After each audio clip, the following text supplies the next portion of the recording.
em Josué capítulo 1, do versículo 3 até o versículo 9. Josué capítulo 1. Me dá essa outra Bíblia.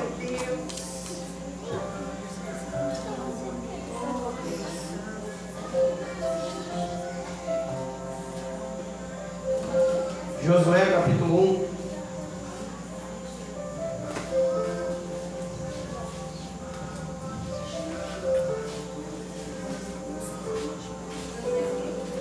Todos acharam Josué capítulo 1? Quem achou diz amém? Amém. Quem não achou, peça misericórdia. Nós vamos ajudar.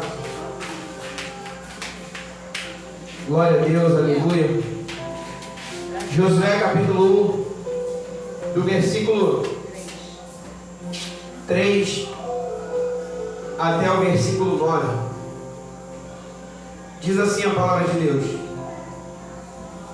ninguém te poderá resistir todos os dias da tua vida, como fui com Moisés.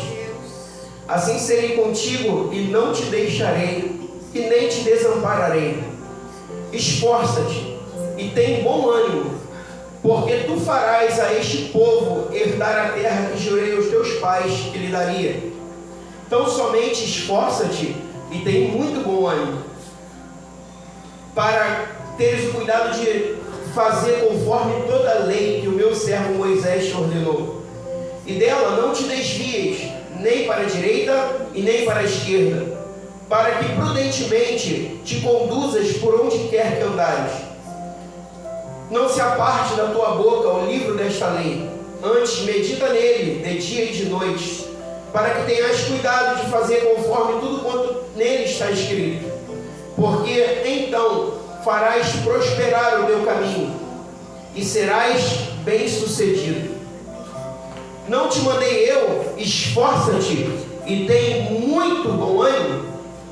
Não temas, nem te espante, porque o Senhor teu Deus é contigo por onde quer que andares. Amém? Amém. Glória a Deus. Eu já preguei algumas vezes em cima do livro de Josué, e a mensagem é uma mensagem de encorajamento que Deus dá a Josué, porque Josué era jovem. E Josué ele se vê no momento de abandono, no momento de perda. Por quê?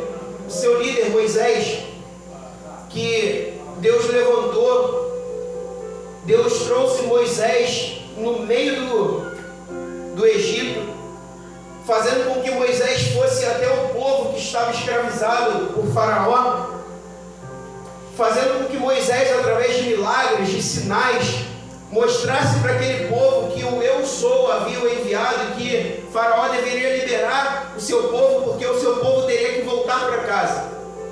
Então, Josué viu os milagres que Deus operou através da vida de Moisés, e Moisés conseguiu trazer o povo, depois dos sinais, de todos os sinais que foram dados ali. Os irmãos já sabem, eu não vou me aprofundar nisso.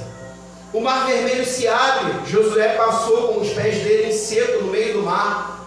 No meio daquele problema, no meio daquela tormenta, Josué consegue caminhar com os pés secos no meio do mar, vê o milagre de Deus através da vida de Moisés. Através de Moisés é dado os 10 mandamentos. Josué vê Moisés sendo usado por Deus para poder levar o povo aos 10 mandamentos. E outros milagres foram acontecendo no deserto. Tinha nuvem para aplacar o calor do sol e uma coluna de fogo para aquecer o povo no deserto durante a noite. Vários milagres foram acontecendo ali na vida de Moisés, e Josué acompanhando tudo e vendo tudo. Até que Moisés, na verdade, chama Josué e fala assim: moço, vem cá, você vai espiar, você vai lá olhar o que Deus preparou para todos nós. Vai lá, vê como é que é essa terra, volta aqui e conta para o povo. Josué vai até lá, vê as maravilhas que Deus preparou. O que Deus havia prometido a Moisés era que o seu povo retornaria para uma terra onde mana leite e mel. Josué falou: é verdade, aquela terra é maravilhosa, ela mana mel, porém ela estava ocupada. E o povo que estava juntamente com Josué entristeceu o seu coração e conseguiu entristecer o coração do povo que estava em volta com essa mensagem. Olha, a terra é maravilhosa, a terra ela mana leite e mel, porém nessa terra tem gente morando lá, tem gigante morando lá. E o que aconteceu? O povo se entristeceu, porém Josué e Caleb mantiveram no seu coração de que se Deus prometeu, Ele era poderoso para cumprir. E aí Josué então vê todos esses milagres, guarda isso no seu coração e simplesmente o seu líder, após todos os milagres, faltando só atravessar o Rio Jordão para entrar na terra prometida, o seu líder morre. O Senhor recolhe Moisés. Mas Deus chega para Josué, esse jovem rapaz, e fala assim para ele: Josué, lembra de Moisés?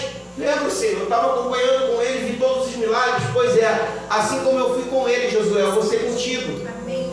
Agora, por isso, Deus teve o cuidado de chegar para Josué, para esse jovem, e falar para ele nitidamente: ô Josué, esforça-te e tenha bom ânimo, porque eu sou contigo. Oh, glória! Dentro dessa passagem que nós lemos, eu separei 3 situações que me chamam a atenção dentro desse texto. A primeira situação que a gente vai perceber é que Deus encoraja Josué, mas Ele encoraja a Josué a depender dele. Olha, você não está sozinho. Ele diz para Josué: Josué, preste atenção numa coisa, eu preciso que você se esforce, mas preste atenção, não desanime, porque eu não te desamparo, eu estou contigo. Então a primeira coisa que Deus pede para Josué, se a gente for ler o texto e observar, é que Josué se humilhe diante da presença de Deus. Por quê? Para que eu dependa de alguém que esteja comigo, para eu acreditar em alguém que está dizendo: vai lá, pode atravessar do outro lado que nada vai te acontecer, pode pegar aqui esse carro e atravessar esse carro para o outro lado lá da estrada, que nada vai te acontecer, mesmo que no meio da estrada tenham perigos, tenham assaltantes, tenha tiroteio. Se o Senhor falou: pega o carro e atravessa para o outro lado, Ele garante a tua vitória até lá. Mas para que eu consiga receber esse milagre e consiga chegar do outro lado, é necessário que haja em mim um sentimento de quê? De humilhação. É necessário que haja em mim um sentimento de humildade, em que eu reconheça que eu preciso e careço do poder de Deus. Senhor, eu confio em Ti. Eu vou me submeter à Tua vontade, ainda que para mim atravessar para o outro lado seja perigoso, ainda que entrar nessa cidade, ainda que derrotar esses gigantes, conseguir derrubar esses muros que colocaram, para mim, Senhor, é impossível, mas eu me coloco debaixo da Tua vontade, para que o Teu poder, Senhor, seja visto e transpassado para os outros através de mim. Então eu me coloco nessa brecha. Tem que ser humilde, tem que haver humilhação. Quantos cristãos hoje em dia estão dentro da casa de Deus, vamos chamar de crentes? Quantos crentes estão dentro da casa de Deus, ouvindo a palavra, recebe às vezes uma orientação, recebe às vezes um puxão de orelha porque está cometendo alguma coisa de errado, ou porque precisa tomar uma atitude de coragem. Quantos cristãos vocês não veem no meio do caminho, que pegam e quando o Senhor, Ele dá uma palavra, Ele dá um decreto, Ele manda fazer algo, as pessoas simplesmente falam: eu não consigo, e sai fora? Porque é mais fácil, gente, a gente não obedecer e submeter à vontade de Deus. Mas quando há no cristão um coração humilde, um coração de filho, um coração de servo, um coração, o mesmo coração que houve na pessoa de Jesus, porque a palavra de Deus nos ensina isso, que hajam em vocês o mesmo sentimento que houve também em Cristo Jesus, que sendo em forma de servo, sendo em forma de homem, Ele se humilhou, assumindo a forma de servo, se fazendo semelhante aos homens. Mas qual foi o sentimento que houve nele? Sentimento de obediência. E porque ele obedeceu a Deus, Deus lhe deu um nome que está acima de todo nome, ao qual todo joelho se dobrará e toda língua confessará que Jesus Cristo é o Senhor. Mas para isso foi necessário que Jesus se desfizesse do seu orgulho. Foi necessário que Jesus se esvaziasse de toda a sua glória, de toda a sua majestade, de tudo aquilo que ele tinha como conquistado como filho de Deus. Foi necessário que Jesus deixasse de lado para se submeter à vontade do Pai. E aí o apóstolo Paulo chama a atenção da igreja dizendo: igreja, que haja em vocês, que haja em nós, que haja em mim, que haja em vocês, todo cristão, o mesmo sentimento que houve em Cristo, obedecer a Deus. E para obedecer tem que se humilhar, irmão. Porque às vezes você, pela tua soberba, pela tua arrogância ou pelo teu orgulho, você diz assim: não, isso aqui, até aqui eu faço, mas daqui em diante eu não faço mais. Aí Deus está falando contigo: se é para me servir, você vai ter que largar isso aqui. Mas Senhor, eu estou na minha razão, eu estou no meu direito. Larga, solta, abandona, porque o que eu tenho para você é maior. Os caminhos de Deus, os caminhos que o Senhor preparou para mim e para você são maiores do que nós pedimos ou pensamos. O Senhor, ele pede para que a igreja, olha que interessante, ele, o Deus soberano, né, que está acima de tudo e de todos, ele pede: clama a mim, clama, igreja, fala comigo, clama a mim e eu vou responder. Mas eu vou anunciar coisas grandes e firmes que vocês não conhecem. Eu vejo às vezes a igreja como um grande adolescente.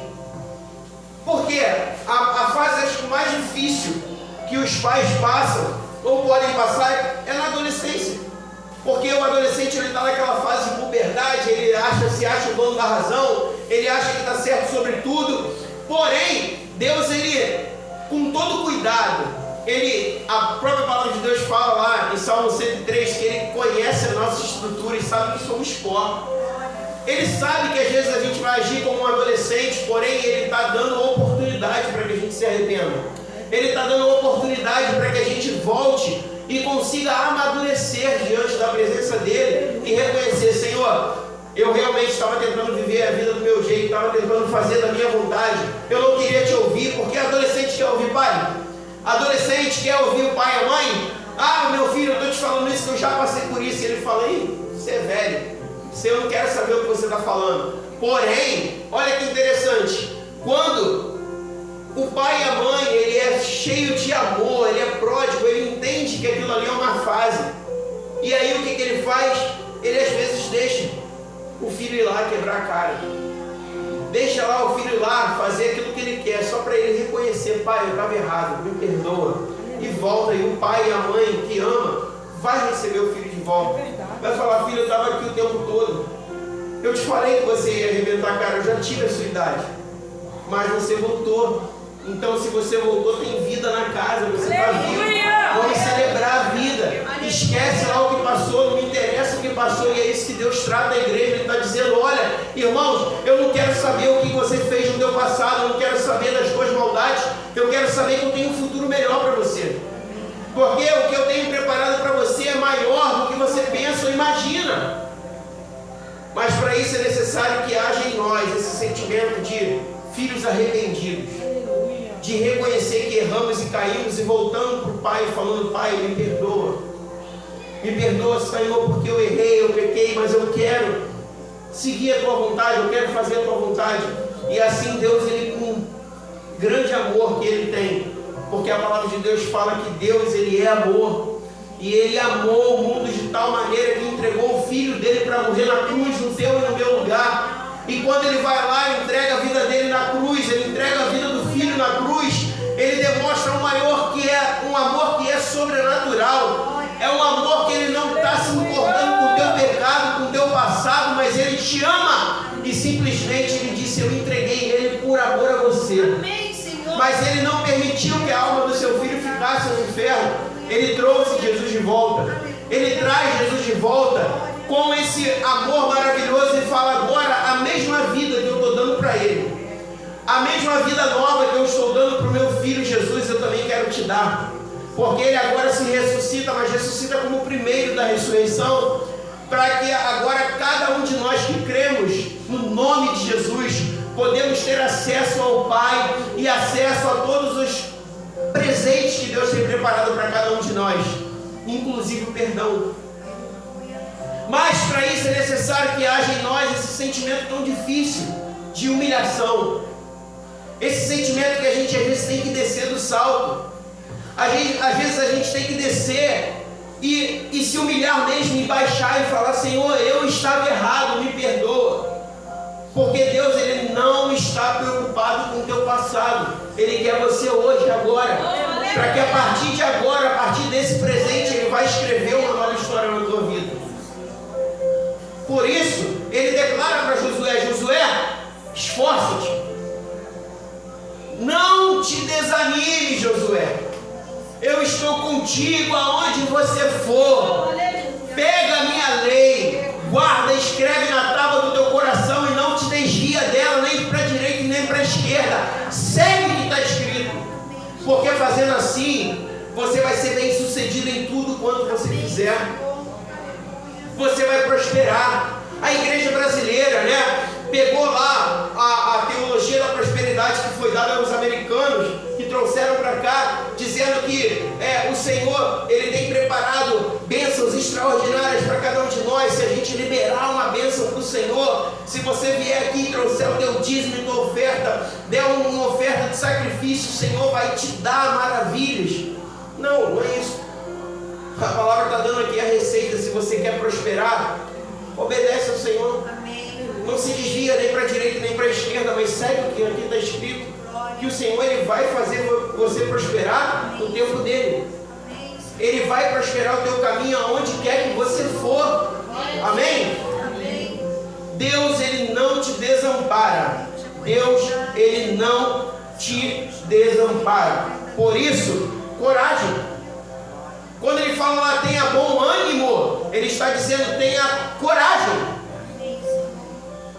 Tenha coragem de obedecer ao Senhor.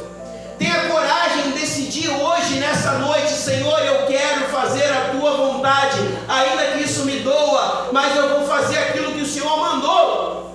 Aleluia. Tenha coragem de tomar essa decisão diante de Deus, porque fazendo isso, o Senhor, Ele vai fazer o teu caminho prosperar. Não é você vir aqui trazer uma oferta de sacrifício que o teu caminho vai prosperar, não. É você vir aqui, entregar e rasgar o teu coração na presença de Deus e falar: Senhor, a partir de hoje eu não vivo mais pelo aquilo que eu creio, pelo aquilo que eu estou vendo. Na verdade, desculpa, irmão, eu não vivo mais pelo aquilo que eu estou vendo, pelo aquilo que eu sempre acreditei. A partir de agora eu vou viver pelo aquilo que eu creio, pelo aquilo que o Senhor me diz eu vou fazer, ainda que isso me doa, ainda que isso me faça perder algumas coisas, porque perdão é perder, né? Ainda que me faça tomar alguma atitude que me faça sair como bobo, como otário, desculpa pela palavra, mas usando uma linguagem jovial, me faça sair como alguém que para a sociedade é um bobão. Ainda que o mundo diga que você é um bobão por estar tomando uma atitude diante de Deus que aparentemente ninguém tomaria, que ninguém aceitaria, mas se você vier tomar essa atitude por amor a Deus, na direção do Senhor, pode ter certeza, o Senhor, Ele está preparando algo maravilhoso na tua vida.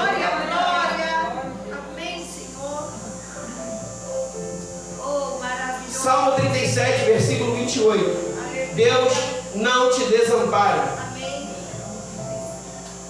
Amém, Senhor.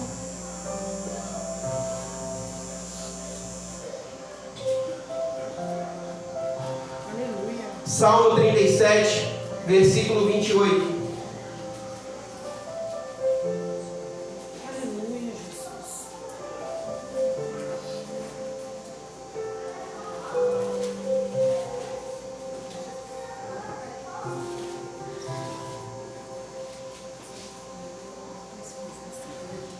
Todos acharam? Salmo 37, versículo 28.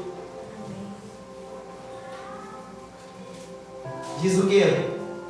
Porque o Senhor ama o juízo e não desampara os seus santos. eles são preservados para sempre. Mas a semente dos ímpios será o quê? Desarraigada, né? A semente do ímpio será arrancada. Ou seja, Deus, Ele não desampara aqueles que temem a Ele. Não desampara. Então, o primeiro sentimento, a primeira parte desse texto que nós acabamos de ler de Josué, capítulo 1, do versículo 3 até o versículo 6. Vamos lá? Vamos voltar lá novamente? Do capítulo 3 até o versículo 6, vocês podem ler.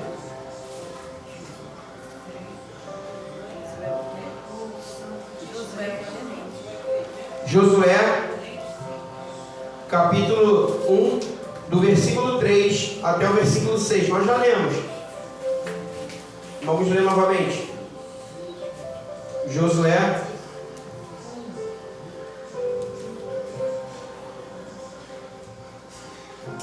capítulo 1, do versículo 3 ao 6, diz assim: ninguém te poderá resistir todos os dias da tua vida. Como fui com Moisés, assim serei contigo, e não te deixarei e nem te desampararei. Aí ele fala agora no 6: esforça-te e tenha bom ânimo, porque tu farás a este povo herdar a terra que jurei aos seus pais que lhe daria. 1 Pedro, vamos abrir as nossas Bíblias na carta de 1 Pedro, capítulo 5. O Senhor, Ele não te desampara, amém? Amém. 1 Pedro, capítulo 5, primeira carta de Pedro.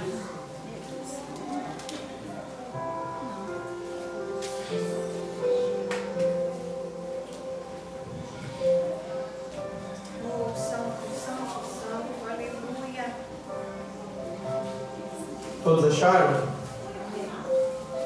Primeira carta de Pedro, capítulo 5. Primeira carta de Pedro, capítulo 5, versículos 6 e 7. Diz assim a palavra de Deus: humilhai-vos, pois debaixo da potente mão de Deus, para que ao seu tempo vos exalte. 1 Pedro, capítulo 5, versículos 6 e 7. Humilhai-vos debaixo da potente mão de Deus, para que a seu tempo vos exalte, lançando sobre ele toda a vossa ansiedade, porque ele tem cuidado de vós. Preste atenção, gente, olha para cá.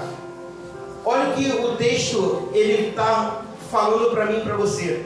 Que nós, em primeiro lugar, devemos nos humilhar embaixo da potente mão de Deus. Deus, Ele é poder, amém? Amém. Se humilhando embaixo da potente mão de Deus, para que, olha que interessante, para que ao tempo de Deus, Ele faça o que comigo e contigo? Exalte. Ele nos exalte. Amém. O que está acontecendo hoje, gente, com essa geração? A gente quer receber as bênçãos de Deus. A gente quer receber os privilégios que Deus tem preparado para cada um de nós. Mas a gente não quer ter em nós um sentimento de humilhação. Só que Deus, Ele está dizendo que para que eu consiga receber algo dEle, para que eu consiga receber um presente que Ele tem preparado para mim e para você, é necessário que haja em mim esse sentimento de humilhação, de descer, de baixar a bola. Hoje eu estou muito jovem, né? Eu estou ligando muita linguagem jovial. É baixar a bola mesmo.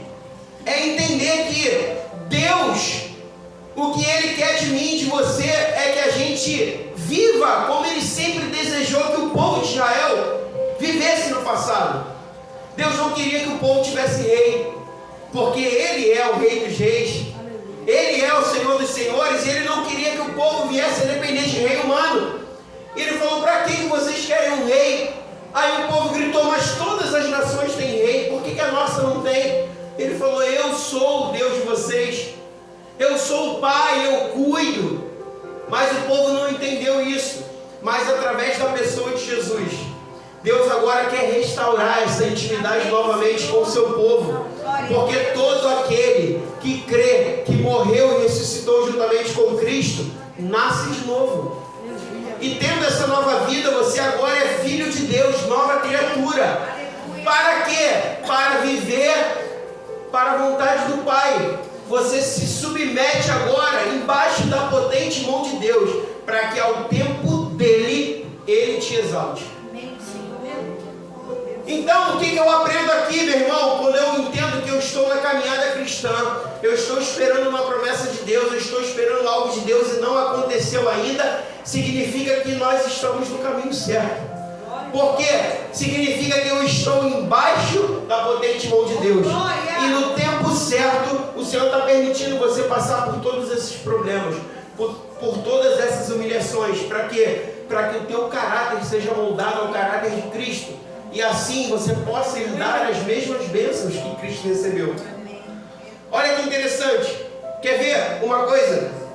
Que a gente, para que a gente possa abrir um pouco a nossa mente em relação a isso.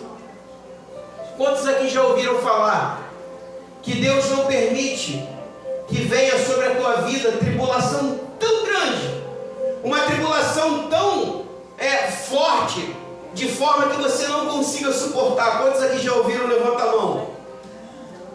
Agora deixa eu falar para vocês, ouviram errado. Vamos abrir a nossa Bíblia em 1 Coríntios, capítulo 10, versículo 13. A palavra de Deus não fala sobre tribulação.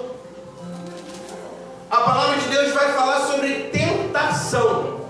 Deus não permite que venha sobre nossa vida tentação maior do que a gente não possa suportar. Ou seja, Deus nunca vai permitir, irmão, se você tem uma queda muito grande pelo Brad Pitt, Deus nunca vai permitir o Brad Pitt vir para você e falar, vamos namorar, minha irmã. Nunca vai permitir, porque Ele sabe que se for o Brad Pitt tu vai cair. O que Ele vai mandar? O Zé Bonitinho. Porque Ele sabe que no Zé Bonitinho você não cai. Então Ele vai mandar alguém que está dentro da expectativa. Ou seja, Ele não permite que Satanás venha te tentar com tentação maior do que você possa suportar. Amém? Amém. Se Ele sabe que de repente alguém deixar na tua frente R$1.000, não vai chamar a tua atenção, não vai fazer você pegar o dinheiro. Mas se de repente alguém deixar uma barra de ouro, que você não consegue nem pegar de 10, 5 quilos, e você fala, ai meu Deus, com esses 10 quilos de ouro eu resolvi a minha vida, eu fazia tudo. Ele não vai permitir que essa barra de ouro esteja na tua frente. Ele não vai permitir que Satanás te tente acima do que você possa suportar. Então o que eu entendo? Que toda tentação que vem sobre a nossa vida quando a gente cai porque a gente estava a fim de fazer. Porque estávamos inclinados para isso, era a nossa vontade. Exatamente. E a Bíblia fala isso, né? Que o pecado ele começa na nossa mente, desce para o coração e depois a gente só vai fazer aquilo que já pecamos já. Então, o que a palavra de Deus vai dizer? Leia aí, 1 Coríntios 10, 13. Não veio sobre vós tentação, senão humana, mas fiel é Deus, que não vos deixará tentar acima do que podeis. Antes, com a tentação, dará também o escape. Não vem sobre vós tentação que não humana, ou seja, é do desejo da carne, é da concupiscência da carne. Mas quem é que tenta o homem a pecar? O diabo. Então ele vai tentar o homem a pecar, porém a palavra de Deus está dizendo, olha, mas Deus não permitirá que venha sobre vós tentação maior que você não possa suportar. Mas e problema? Deus deixa vir maior do que a gente possa suportar? Deixa. E tem base bíblica para isso. Vamos lá em 2 Coríntios, capítulo 1, versículo 8. Então a palavra de Deus para Josué foi, Josué, esforça-te e tenha bom ânimo. Tenha coragem, meu filho, porque o problema é grande que vai vir para você. Deus não aliviou para Josué e disse assim, vai ser tranquilo. Não, o problema vai ser grande. Mas eu não vou te desamparar. Aleluia. Eu não vou te deixar sozinho, eu vou com você até o final. Aleluia. Amém? Amém. Essa que é a diferença para o povo de Deus. Segunda carta aos Coríntios, capítulo 1, versículo 8, fala o quê? Pode ler. Porque não queremos, irmãos, que ignoreis a tribulação que nos sobreveio na Ásia, pois que fomos sobremaneira agravados mais do que podíamos suportar, de modo tal que até da vida desesperamos. Olha o que Paulo está falando. Oh, desculpa.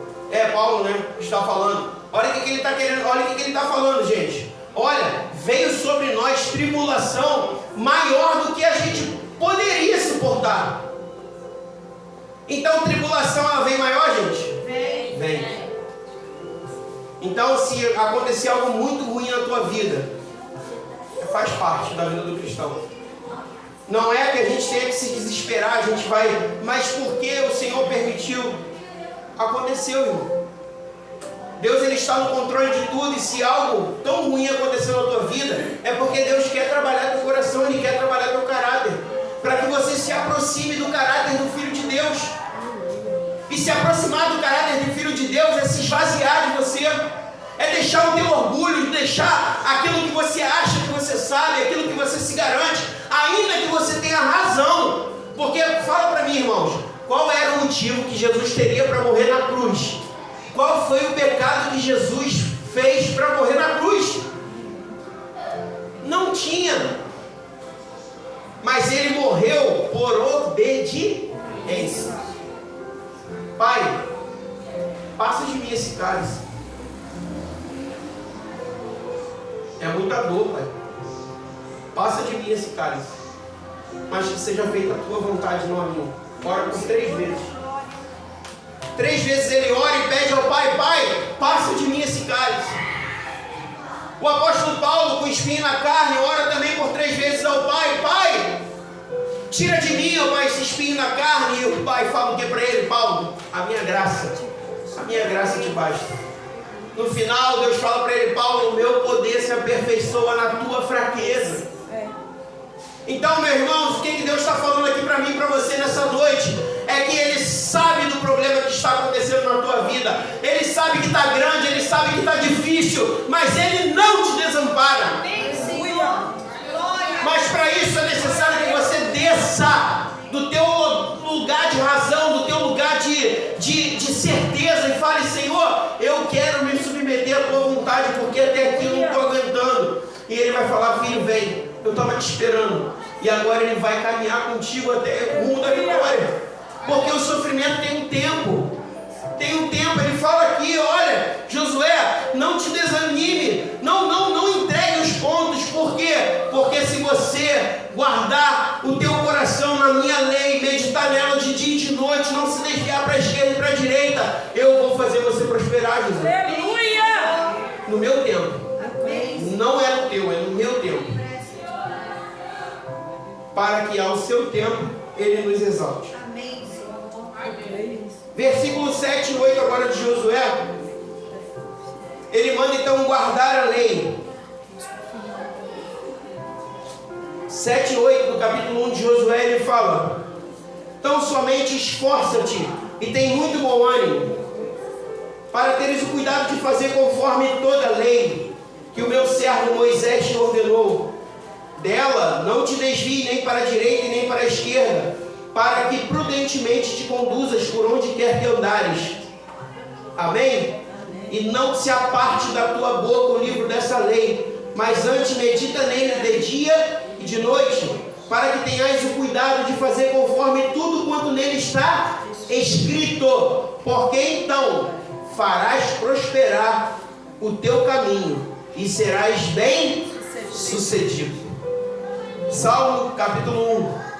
Vamos lá? Salmos capítulo 1. Essas são as promessas que Deus ele tem preparado para mim e para você, se nós aprendermos a estar no centro da vontade de Deus. Salmo capítulo de número 1. Aleluia. Diz assim a palavra de Deus. Muda essa palavra aí, bem-aventurado, para a gente poder entender como feliz, amém? Amém. Diz assim: bem-aventurado o homem. Esse homem está falando de gênero humano. Então, você pode colocar homem ou mulher. Ou coloca teu nome aí, ó. Feliz é o Ricardo. Coloca teu nome aí, ó. Feliz é o Ricardo, que não anda segundo o conselho dos ímpios, e nem se detém no caminho dos pecadores, e nem se assenta à roda dos escarnecedores. Olha para cá rapidinho. Quantas vezes vocês estão passando por problemas? Aí você olha para o lado e tem o teu amigo de trabalho, teu amigo de colégio, teu vizinho, mas que não é cristão. E você chega para ele e fala: pô, está acontecendo isso e isso comigo. E ele te dá um conselho.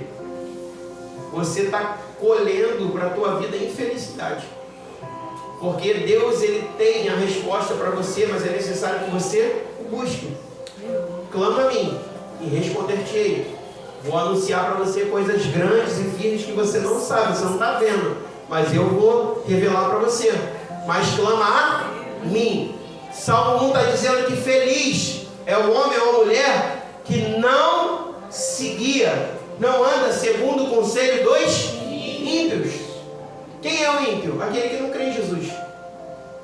Aquele que não tem o Deus de Israel como seu Deus. Então feliz é aquele que não anda no conselho dos ímpios. Aí você pode falar: poxa, mas é minha amiga, eu amo tanto, é meu amigo, eu amo tanto. E a Bíblia também fala que as más conversações corrompem os bons costumes. Nós somos fruto da nossa amizade. Nós somos sim fruto das pessoas com quem a gente anda. Então até isso a gente tem que estar atento e se policiar quanto a isso. E aí, continuando aqui, que não anda no conselho dos ímpios e nem se detém no caminho dos... Ah, o que tem, pastor? Eu estou ali, não tem problema nenhum. E está lá o troço pegando fogo e está lá no meio do povo, né? Mas ele diz: você pode até passar por lá, mas não é para ficar lá. Ele fala: não se detenha no caminho dos pecadores. Não fica no caminho deles. Não fica fazendo o que eles estão fazendo. Não é para você. Você não é igual a eles. E nem se assenta na roda daqueles que estão escarnecendo da tua fé, zombando. Ah, você é crente. Ah, você agora tomou a decisão de seguir Jesus e agora é bobo, agora não pode mais fazer isso, não pode mais fazer aquilo. E nem vou mais chamar para festa. Estão escarnecendo do teu Deus. Então, mais feliz é aquele que não se assenta na roda dos escarnecedores. Vamos continuar no 2. Antes tem o seu prazer aonde? Na lei do Senhor. E na sua lei medita de dia e De noite. pois será como a árvore plantada junto aos ribeiros de águas, a qual dá o seu fruto no seu Tempo. Ou seja, o que é fruto, gente? O que é um fruto? A árvore, ela está crescendo e ela cresce para uma determinada, para dar um determinado alimento, certo? Ou uma determinada flor. Então, quando a árvore ela está crescendo e ela gera frutos para quê?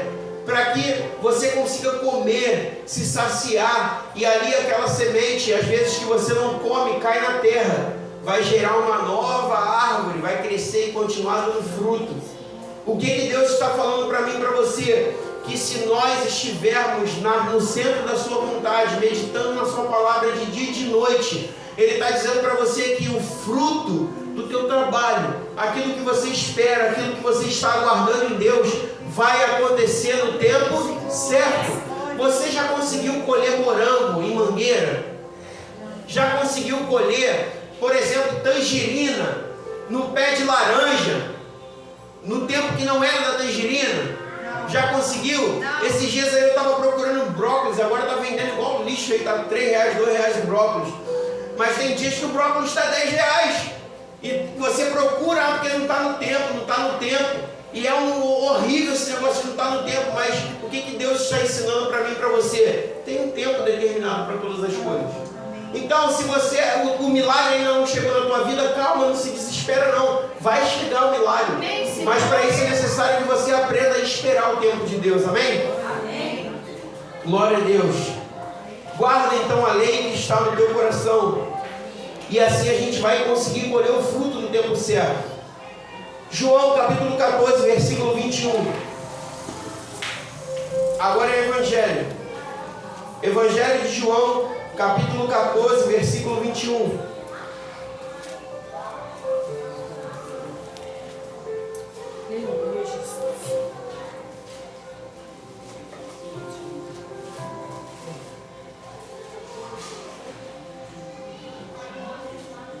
Amém? Todos acharam? Quem achou diz amém? Amém. Aquele que tem os meus mandamentos e os guarda, este é aquele que Me ama. e será amado de meu Pai, e eu o amarei e me manifestarei a ele. Olha a promessa que Jesus deixou para nós. Aquele que me ama, guarda os meus mandamentos. Ah, Senhor, mas eu te amo. Se você não guarda os mandamentos de Deus, você não ama Deus. Não se engane. A palavra nos ensina isso. Olha, ele fala, ó, não se deixe enganar. Não se deixe enganar. Se você não obedece ao Senhor, se você não obedece aos mandamentos de Cristo, ainda que você diga e declare que você o ama, você não ama. Porque quando você ama, você guarda os seus mandamentos e os faz. Obedece. Por isso que ele fala para Josué, Josué, não aparte da tua boca o livro dessa lei, mas pelo contrário, medita nele de dia e de noite, pois assim o teu caminho vai ser bem sucedido. Não tenta viver do teu jeito. Se você quer ser cristão, se você quer vir para mim, se você quer me servir, é do meu jeito, não é do teu. Então abre teu coração e o Senhor ele vai endireitar o teu caminho, vai fazer com que os frutos venham no tempo certo, amém? Glória a Deus. Então aquele que me ama guarda os meus mandamentos. Olha que maravilha, né? E por fim ele fala que ele vai se apresentar a nós. E ele vai se manifestar e vai fazer com que você consiga o conhecer como ele te conhece, amém? Amém. Para finalizar essa mensagem, o versículo 9 agora, que é a terceira parte que eu separei, o Senhor vai falar algo que é tão difícil na vida do cristão, que eu acho que impede muita gente realmente de tomar uma decisão diante de Deus, que é o medo. O que eu mais ouço quando eu vou falar com alguém que eu estou pregando o Evangelho, que eu estou falando do amor de Deus, que eu falo, olha, você foi lá na igreja? Fui na igreja. Ouviu a palavra? Ouvi. O que Deus falou contigo? Ah, Deus falou que eu preciso me posicionar, que eu preciso fazer isso, que eu preciso fazer aquilo. E aí, qual foi a tua decisão? Ah, eu tive medo. Eu estou com medo. Medo? É, eu estou com medo. Sabe por quê? Porque, gente, fazer a vontade de Deus é aquele louvor que a gente canta, é soltar o cabo da nau mesmo. É soltar o cabo da onde você está se sentindo seguro. E você se lançar nesse mar de fé e de maravilhas, de milagre que Deus tem preparado para mim e para você. E é se lançar diante de Deus e falar, Senhor, seja feita a tua vontade. E aí é que dá medo. Uma vez me contaram uma ilustração, e eu gostaria de trazer aqui para os irmãos, falando para o pessoal o que significava fé. E o que a maioria das pessoas tem, na verdade, dificuldade de ser cristão, é ter medo de tomar a decisão de abrir o coração para o Senhor e viver da fé. Porque viver da fé é viver no que você não está vendo, no que você não segura. É viver em algo que a realidade ainda não trouxe, mas é a certeza. A Bíblia fala que a fé é o firme fundamento das coisas que se esperam. Gente, quem espera alguma coisa já tem aquilo que está esperando? Não. Eu estou esperando uma encomenda chegar na minha casa. Eu estou esperando lá uma camisa, um exemplo. Estou esperando uma camisa que eu comprei. Ah, uma camisa branca, um terno, né? Porque o pastor está sem terno, está de jaqueta. Aí eu estou esperando um terno para poder pregar aqui. Mas o terno não veio, eu estou esperando. A fé é a certeza das coisas que se esperam. Ou seja, eu já me vejo de terno. Glória a Deus. Vocês estão entendendo? Amém. Eu já me vejo e tenho a certeza que o terno já é meu, ainda que tudo dê errado, que o correio venha extraviar, minha encomenda venha parar no Japão. Mas o que é meu, o Senhor já separou e vai chegar. Fé é a certeza das coisas que se esperam. Então, ter fé é algo Mas a palavra de Deus fala que o amor de Deus lança fora todo o medo. Deus te ama. E aí a ilustração foi: um rapaz estava atravessando um prédio, naqueles cabos, né? Aquele cabo de aço de um prédio para o outro. E ele lá, andando lá, se equilibrando, sem corda, sem nada, atravessando de um prédio. Ele atravessou de um prédio para o outro, todo mundo aplaudindo aquele jovem. Maravilhoso, ai, você é lindo. Eu falei, eu te amo, declarou para ele. Até que aquele jovem desceu, pega o megafone e ele fala: se você está dizendo que você me ama, vem aqui e sobe na carcunda, filha. Vem aqui e sobe aqui nas minhas costas, que eu vou voltar a atravessar o prédio agora, só que com você no meu ombro. E aí? Eu confio em você. Alguém teria coragem de subir nas costas de um equilibrista e atravessar um prédio de 30 andares apenas numa corda, num cabo de aço de um lado para o outro? Hein? Teria coragem? Não. Isso é fé. Fé é eu me lançar nesse desconhecido. Fé é eu acreditar que quem me chamou tem a certeza que vai conseguir me levar para o outro lado em segurança. E aí Deus chama então Josué para esse compromisso. Josué era jovem, ele fala: Josué, o teu mestre morreu, mas presta atenção, não se desespera. Amém. Não permita que o desânimo entre você, porque eu estou contigo. Eu vou fazer você atravessar, mas olha, esforça-te, tenha coragem, deixa o medo de lado, tenha coragem e venha. Versículo 9, e depois a gente vai ler mais um texto e a gente finaliza a mensagem. Mais 2 textos.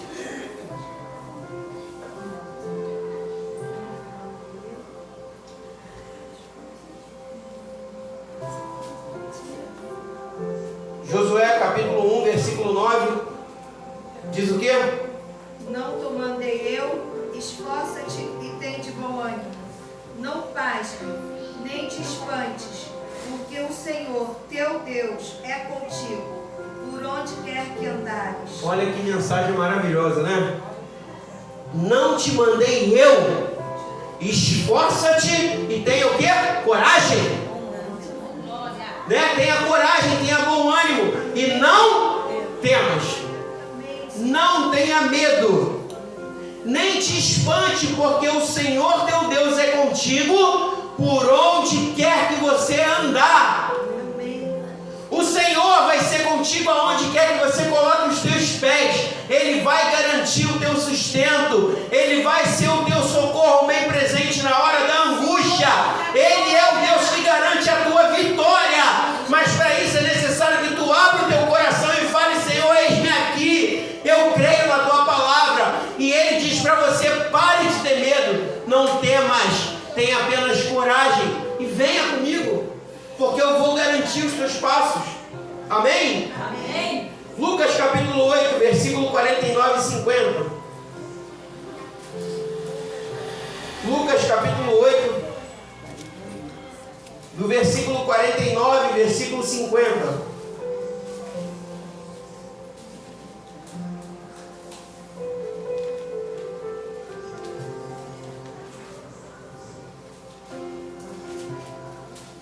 Quem achou diz amém? Amém. Lucas capítulo 8, versículo 49, versículo 50, diz o que a palavra de Deus?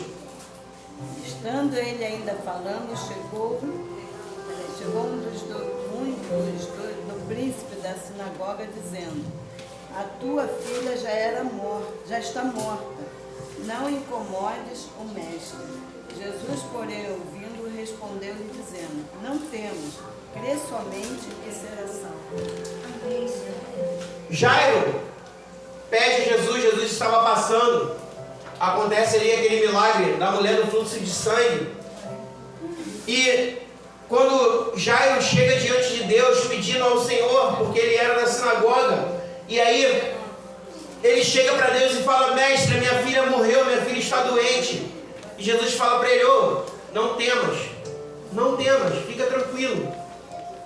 Só que passa o tempo, passou, E aí vem um príncipe lá da sinagoga, corre para Jairo e fala: Jairo, não incomoda mais o mestre não. Tua filha já morreu. Acabou a esperança. Morreu, não estava respirando, o coração parou. Não tem mais sangue bombeando para lugar nenhum, acabou. Foi embora, Jairo. Não incomoda mais o mestre não. Jesus vira para Jairo e fala: Jairo, não temos. Ele é o Deus da vida, gente.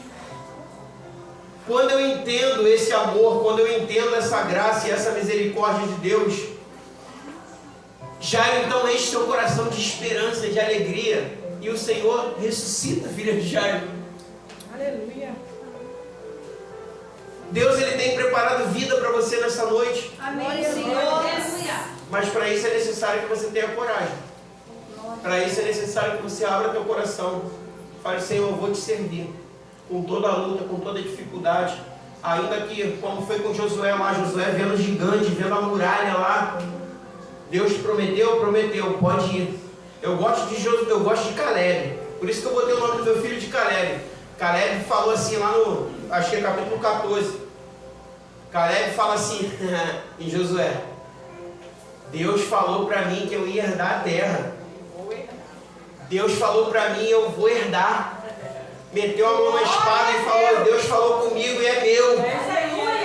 45 anos se passaram. Deus falou comigo quando eu tinha 40, que eu ia entrar na terra prometida, que um pedacinho daquela terra ali era minha. E eu vou lá. E eu vou herdar o que Deus prometeu. O cara guardou 45 anos a promessa no coração. Eu estava falando de Abraão aqui, que guardou 25, o povo estava com o olhão de Mônica aqui, desesperado. Mas olha, Mônica é da personagem, tá? Minha irmã Mônica aqui. Mônica é do personagem quadrinhão, não tem o olhão? Porque eu não sofro disso, graças não. Então, não é. Gente, que legal, né? Deu uma Mônica aqui. Então, olha só. Então, é porque essa expressão. Essa expressão usava no quartel lá quando eu era soldado. O soldado abriu um olhão de Mônica. Aí então, o que acontece? Às vezes a gente fica assustado, fica com medo, até me perdi o que eu estava falando. Caleb, promessa de Caleb. Tá, de Caleb. Então, eu falei de Abraão 25 anos, os irmãos aqui abrindo o olho, que eu vou ter que aguardar 25 anos a promessa de Deus. Caleb aguentou 45. 45 anos, e ele fala que quando Deus fala para ele assim: Josué, na verdade Caleb vai para Josué: Deus falou para mim que a terra era minha, tu vai me dar. Ele falou: relaxa, é teu, vai lá. Caleb vai aqui cheio de disposição e fala assim: Josué, eu estou igualzinho quando Deus me prometeu. Eu estava com 85 homens. Falou: estou igualzinho quando Deus me prometeu, cheio de disposição. Vou partir para dentro, meu. Foi lá e herdou a terra prometida. Irmãos, vida de cristão é vida de coragem. Cristão que anda assim, cristão que anda assim. Ai, meu Deus, não sei se eu vou aguentar mais um dia. Tua fé, meu irmão, tua fé não está no todo poderoso não, hein? Mas graças a Deus que você está aqui.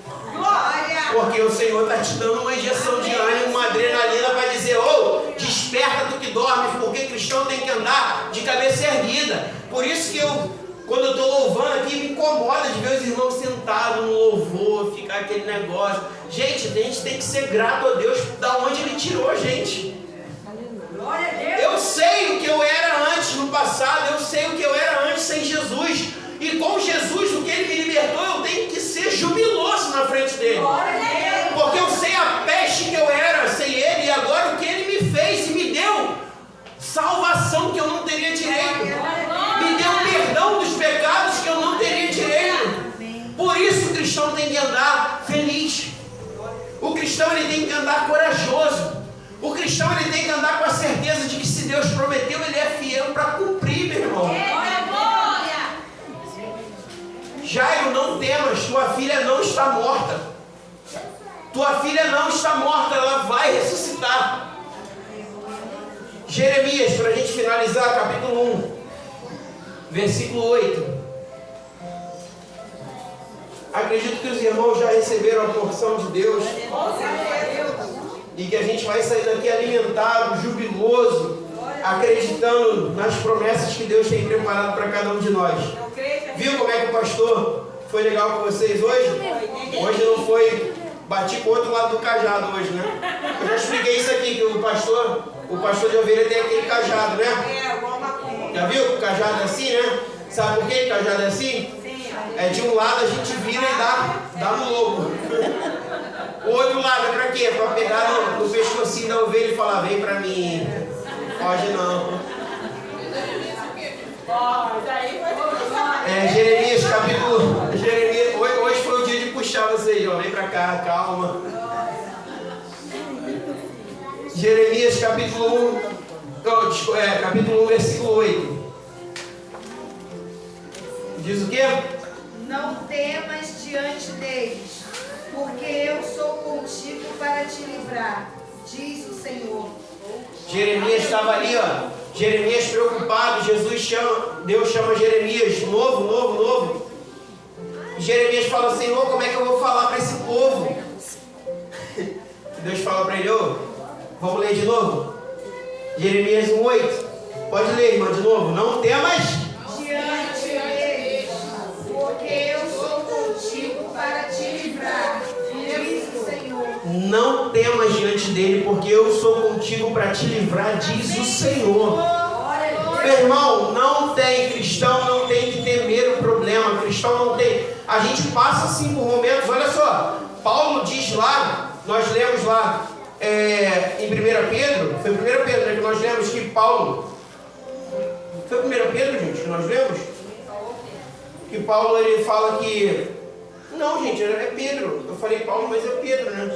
Foi 1 Pedro, capítulo 5, que ele fala que veio tribulação maior. Não, desculpa, é isso mesmo. 2 Coríntios capítulo 1, né, versículo 8. Então, o apóstolo Paulo fala que veio uma tribulação sobre eles tão grande que abateu de tal ponto deles pensaram, a gente vai morrer, não tem mais como a gente sobreviver. Ele pensou, ele se entregou mesmo, eles se entregaram para a morte. Olha que interessante. E quantos de nós como cristãos às vezes não passamos por momentos difíceis que a gente fala assim, deixa, é melhor eu morrer, é melhor eu me entregar mesmo para esse problema, para essa dificuldade, se eu me levar, que esse problema acaba. Verdade. Mas o papai tem planos melhores para mim e para você. E por isso é que ele vem te encorajar nessa noite para dizer, não temas, porque eu vou te livrar. Não é para você temer diante de ninguém, porque eu vou te livrar para que você possa herdar todas as minhas promessas. Amém? Todas as promessas que Deus te fez, Ele é poderoso para cumprir. E Ele vai cumprir na tua vida se você tomar posse nessa noite. Por isso a mensagem é coragem. Coragem. Não te desanima. Se levanta diante desse problema e receba aquilo que Deus já preparou para você nessa noite. Amém? Que as palmas adorem ao Senhor Jesus.